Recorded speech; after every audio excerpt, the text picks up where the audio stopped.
চাদর সেলাই মেশিন। কুসুম তার সৎ মা লিজা এবং সৎ বোন মারিয়ার সাথে বাস করত। কুসুম সব কাজে খুব ভালো ছিল, পড়ালেখা থেকে সব কাজ শেষ করতে পারত। অন্যদিকে মারিয়া খুবই অহংকারী মেয়ে ছিল। মারিয়া এবং কুসুম এর মধ্যে কোনো ভেদাভেদ করত না। লিজা তাদের দুজনকে সমানভাবে ভালোবাসতো। অন্যদিকে মারিয়া না কোনো কাজে ভালো ছিল, না পড়ালেখায় ভালো ছিল। সে ঘরের কোনো কাজই করত না। অন্যদিকে লিজা যদি কুসুমকে কোনো কাজ করতে বলতো, সে খুশি খুশি সব কাজ করত। একদিন ডেকে বলে, আমার মাথা অনেক ব্যথা করছে, যাও আমার জন্য এক কাপ চা বানিয়ে আনো। না মা, আমি চা বানাতে পারি না। মারিয়া, এখন তুমি বড় হয়ে গেছো, আজ বাদে কাল তোমার বিয়ে হবে। এই সব কাজ তো তোমার পারার কথা। শ্বশুর বাড়ি গিয়ে কি আমার নাক কাটাবে? পড়ালেখায়ও তো তুমি ভালো না মা। আজ পর্যন্ত আমি তোমাকে নিয়ে গর্ব করতে পারিনি। এর মধ্যে কুসুম সেখানে চলে আসে আর বলে, মা, কেন বকছেন মারিয়াকে? মা, তোর আর আমার ভালোবাসার জন্য ও মাথায় উঠে নাচছে। এক তুই তো আছিস যে ঘরের সব কাজ করিস, আর এই মেয়ে কোনো কাজই করে না। মারিয়া, তোমার উচিত তোমার বড় বোন কুসুমের থেকে কিছু শেখা। কুসুম আমার বোন না, ও আমার সৎ বোন। আমি ওকে কখনোই আমার নিজের বোন ভাববো না। এরকম কথা বলে না মা। কুসুম সব কাজে ভালো, বাড়ির কাজের সাথে সাথে পড়ালেখায়ও ভালো। আরো তোমার মতো অত ফালতু খরচ করে না। তোমার তো সব কাজের জন্যই শুধু বেশি বেশি টাকা খরচ। এই কথা শোনার পর মারিয়া রেগে তার ঘরে চলে যায়। দেখ বোন কুসুম, মা যাই বলে সে তো ভুল কথা বলে না। মা তো তোকে আর সব সময় কাজ করতে বলছে না, কিন্তু মা যখন যেই কাজটা বলে সেই কাজটা করে দে না। তুই তো জানিস মায়ের শরীর কত খারাপ। মা তোর জন্য চিন্তা করে। আচ্ছা তুই চিন্তা করিস না, মায়ের জন্য আমি চা বানিয়ে দিচ্ছি। তুই যেখানে যাচ্ছিস যা মারিয়া, আমার সামনে অত ভালো সাজার দরকার নেই। তুমি তো চুপই থাকো। জানি না তুমি মায়ের উপর কি জাদু করেছো। এখন মা আমার থেকে তোমাকে বেশি ভালোবাসে। তোমার জন্য সবার কাছ থেকে আমাকে কথা শুনতে হয়। আর তুমি তো আমার আপন বোন না। কেন থাকো আমাদের সাথে? যাও, চলে যাও না কেন? একদিন মারিয়াকে ছেলে পক্ষ দেখতে আসে।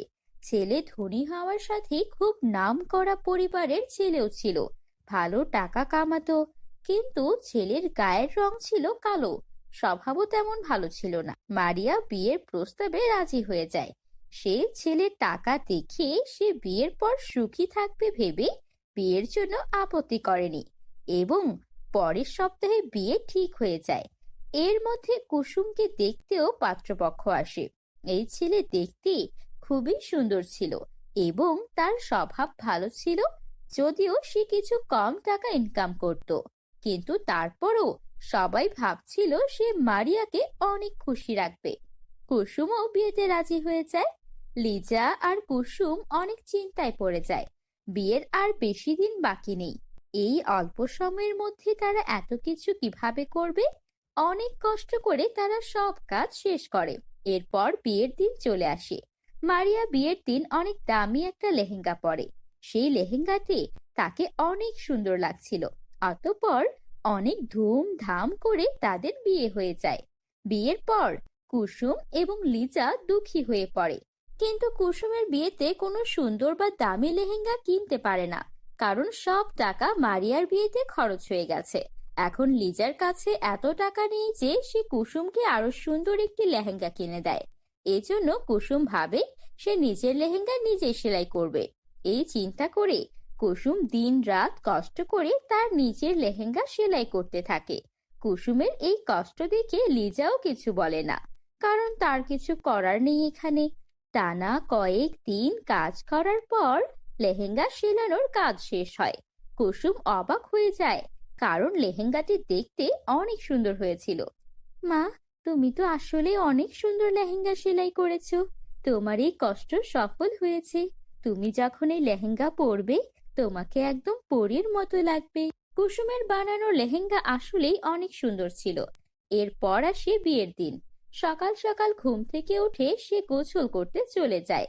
কিন্তু যখন সে গোসল থেকে বের হয় সে দেখে তার লেহেঙ্গায় আগুন জ্বলছে। দেখো মা, আমি কত কষ্ট করে দিন রাত পরিশ্রম করে এই লেহেঙ্গা সেলাই করেছিলাম, এখন লেহেঙ্গাতে কিভাবে আগুন লেগে গেল। এরপর কুসুম কান্না করতে করতে এক জঙ্গলের ভেতরে চলে যায়।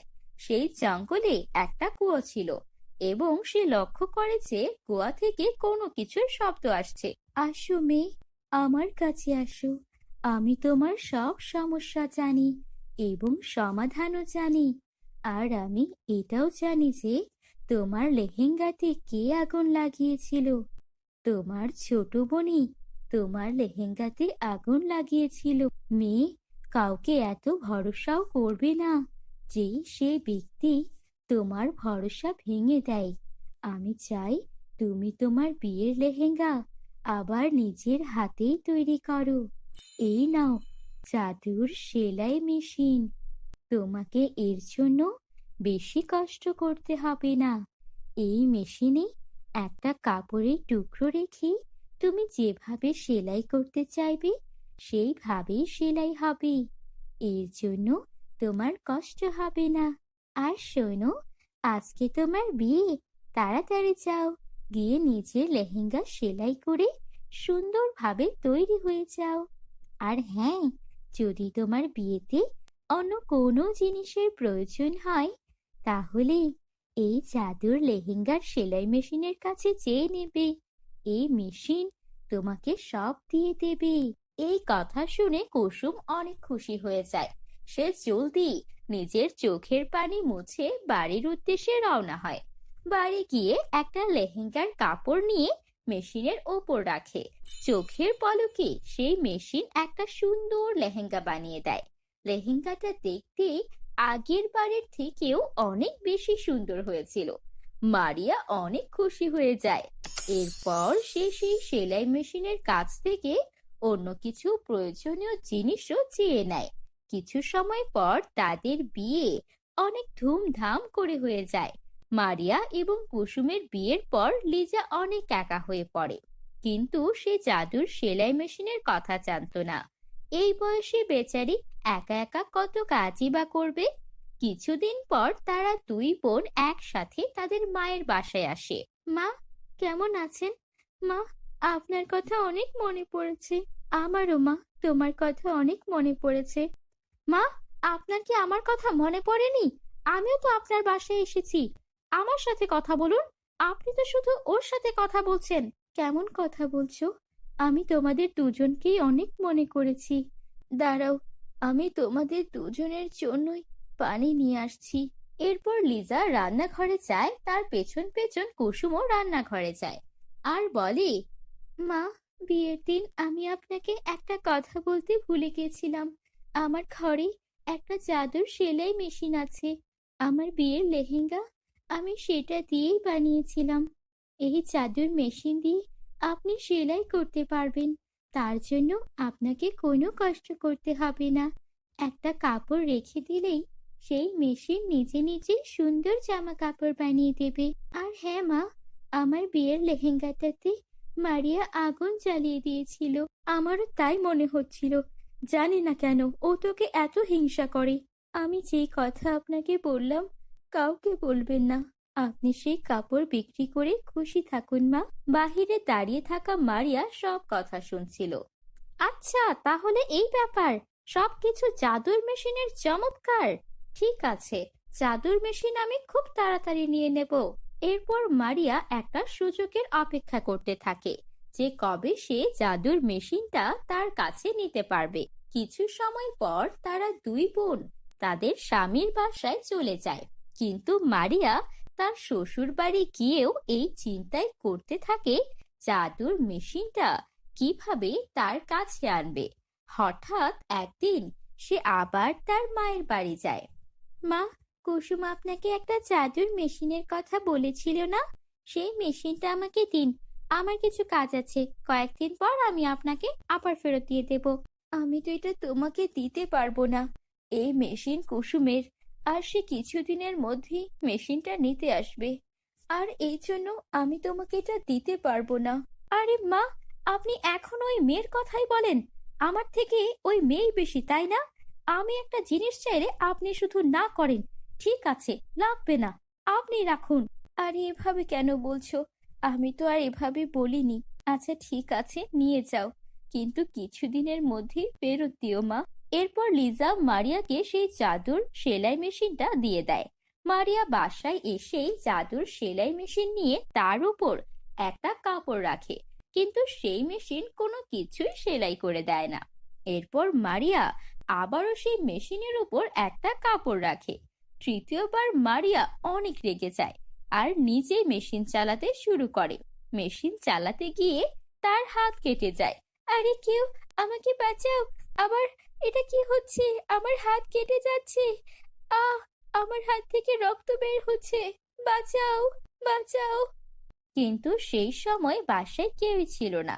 এরপর জাদুর সেলাই মেশিন নিয়ে মারিয়া তার মায়ের বাসায় যায়।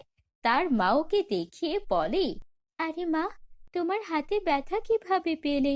আমাকে মাফ করে দাও মা, এই সব কিছু আমার লোভের জন্য হয়েছে। আমি জেনে শুনে জাদুর সেলাই মেশিন নিয়েছিলাম, এখন আমার হাতেও অনেক ব্যথা পেয়েছি। এখানে তো আমার কিছুই করার নেই মা, এটা তোমার লোভের জন্য হয়েছে। আর এখনো যদি তোমার মনে হয় আমি তোমাকে কম ভালোবাসি, এটা ঠিক না। আমি তোমাদের দুজনকেই সমান ভালোবাসি মা। না মা, আমি এখন বুঝে গেছি আপনি আমার আর কুসুম আপুর মধ্যে কোনো তফাৎ করেন না। আমাকে মাফ করে দিন মা। আমার কাছে মাফ না চেয়ে তোর বড় বোনের কাছে মাফ চা। ছোটবেলা থেকে সে তোর জন্য অনেক করেছে, কিন্তু তুই ওর জন্য কিছুই করিসনি। তুই ওর বাসায় যা আর সেলাই মেশিনটা ফেরত দিয়ে আয়। এরপর মারিয়া কুসুমের বাসায় যায় আর তার কাছে মাফ চায় সব খারাপ ব্যবহারের জন্য। মারিয়া, তুমি একবারও মায়ের কথা চিন্তা করনি? আমাদের বিয়ের পর মা একা হয়ে গিয়েছে। মা একা একা কিভাবে তার খরচ চালাবে? এই জন্য আমি জাদুর মেশিন মাকে দিয়ে এসেছিলাম। আমার ভুল হয়ে গেছে, আমাকে মাফ করে দাও কুসুম। আমি লোভে পড়ে মেশিন নিয়েছিলাম। কুসুম মারিয়াকে মাফ করে দেয়। তারপর সবাই মিলে হাসি খুশি থাকতে থাকে।